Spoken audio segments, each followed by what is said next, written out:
tackle the first one. We thought about and had a failed experiment in running our own retail locations, and we opened our first one in Princeton. And our theory was we would set up the model where consumers could drop off the waste that we collected directly in our store, and then they would get discounts on purchasing the products to make it a sort of cradle-to-cradle system. Unfortunately, the model failed. We simply couldn't generate enough revenue out of the store. And I think that's an important thing to note quickly about entrepreneurism, and especially social entrepreneurism, is you can't be afraid of failure. And throughout our business model, and I won't go into the details, there have been several times when we failed in some aspect of our growth, and yet it created a new opportunity and moved us in a new direction. As for our manufacturing and our model in general, we do operate in all 48 continental states. We basically already kind of covered the whole country. We have local processing facilities. So if you're in California and you're in a TerraCycle program, your material is not shipped back to New Jersey. It stays in California. And so we really do all of it ourselves, though we do partner with manufacturers when we're trying to make a product that we don't have an area of expertise in. So the franchising model doesn't necessarily work for our current business model, but it is something that we've tried, or at least we're considering at one point in the past. To answer your question, we are in the process of converting 12 solar panels at the pilot facility at Sinfils Academy to power the grow lights. And to make that a totally off-grid application, we're going to have to partner that with batteries so that at all times the grow lights are not running off of electricity from the grid.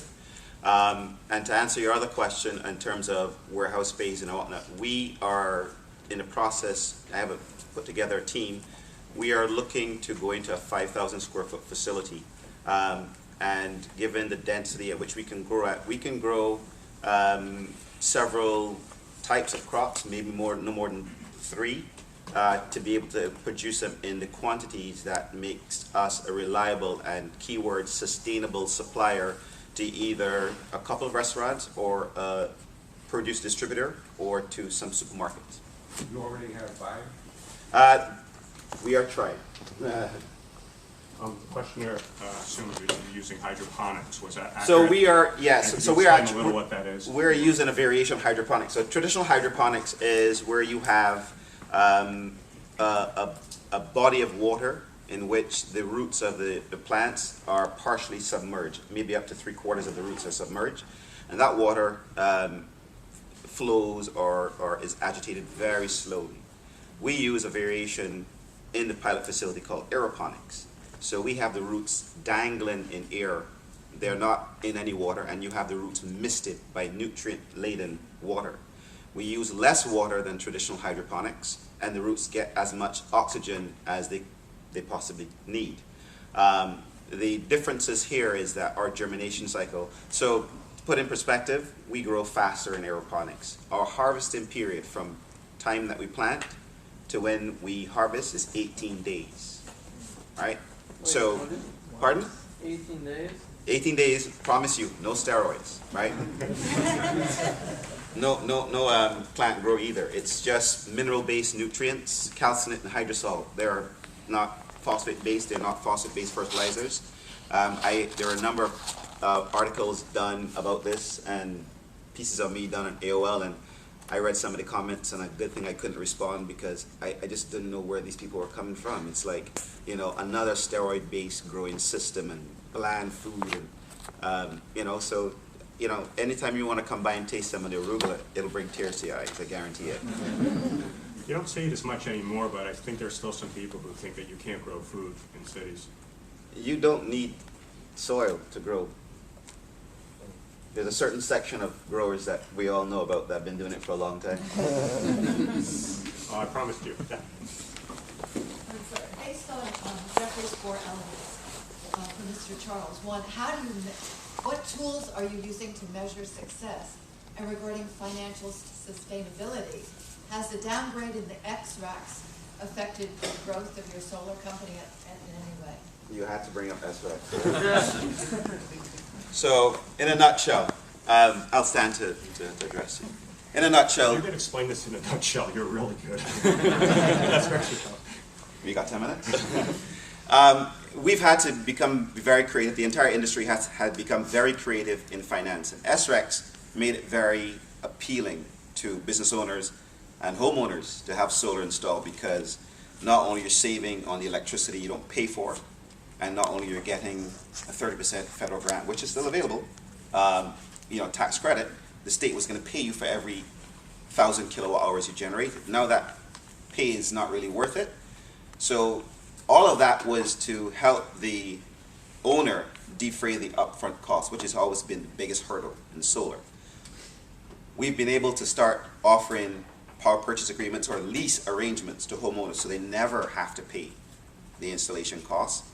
They agree to buy the electricity from us. We own the solar plant at a reduced rate, so no matter what, they're paying less for their electricity than they normally would from the utility, and that rate will not rise, unlike your electricity rates. They are going to only go up.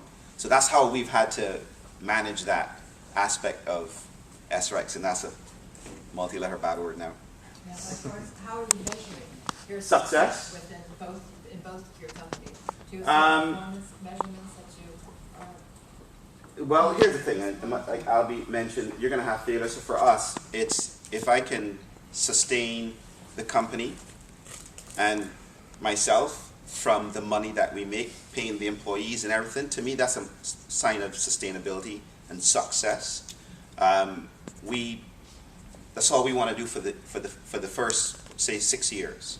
If we cannot generate enough revenue to sustain our operations, then we are not successful, right? We don't have too many exotic measures, but we have to look at what is the competition doing? How do we deliver cheaper products so that our margin makes us sustainable? So we have to work with our suppliers and other people and be innovative in how we acquire the products, right? Those are things that we do. So if we can continue to meet our costs, deliver our products, and just, again, pay salaries and keep the lights on, for now, that's our measure of success. It's nothing, more than that we're looking at right now. Something on measurements that I've been following, and it's really not, it's such an early new development in the field of measuring results, and probably a long time before smaller companies get there, but I think it's exciting.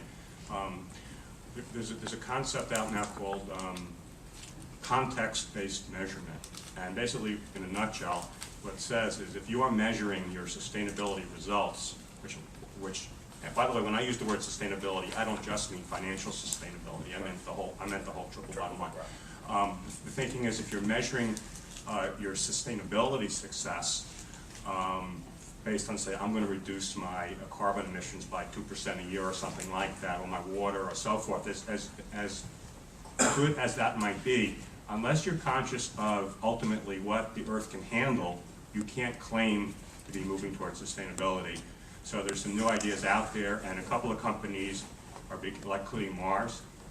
Candy is beginning to experiment with how would that look. But that's really the cutting edge of the field right now. Just thought I'd pass that on. It's a long way before we get there, but I'm glad people are now thinking about it. It's called context-based Sustainability. sustainability. I can give you a reference. Okay. Back there, way back. Hi, Victoria Zellin. I'm interested in the truth is that the people who start social ventures and the people that choose to work there probably are accepting, at least 10%, 20% less in their income in order to work for a socially responsible organization, which leaves the people who kind of want to maximize their income in the organizations that many of us don't really want to work in. How long do you see that it's going to take for socially responsible businesses like yours to be able to pay people at kind of the going rate or the market value and grow at the same time? Because I imagine that, there's a question of, do we plow profits back into growth, or do we, up the income level so we can have access to a different level of talent? Or do you see, what do you see as that equation?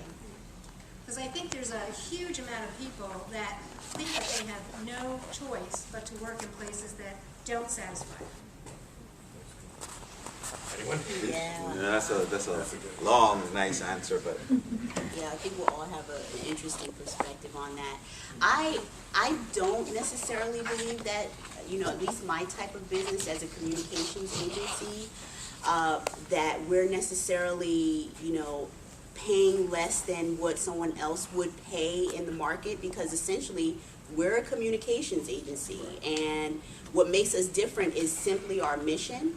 But when it comes to, you know, how we price our products and services, we don't price them as if we're, you know, some mission-driven organization. Doing it for the love of it, right? Yeah, you know, I mean, I think, you know, as an entrepreneur, the idea is charge as much as you possibly can, right? That the market will sustain.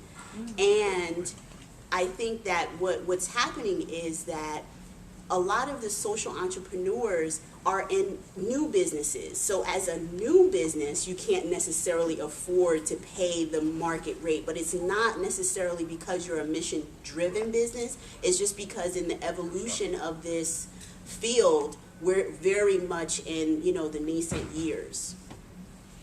And I can touch on it briefly from TerraCycle's standpoint. What we found is that while you can't necessarily pay full market rates, the employees that you get tend to be much more dedicated. If someone's only interested in maximizing their own personal profitability, it's not necessarily an employee that you want, despite all of the education or talents that they might have. What you want is someone who's really, truly dedicated to your cause. And those are the people who are willing to stay late, and those are the people who are willing to wear many hats and do many jobs and fill many roles. And that's, I think, an advantage that you get. And I think more and more, especially the people in my generation, and Richard's story is an example of it, more and more people are no longer dream about going to work for an investment bank.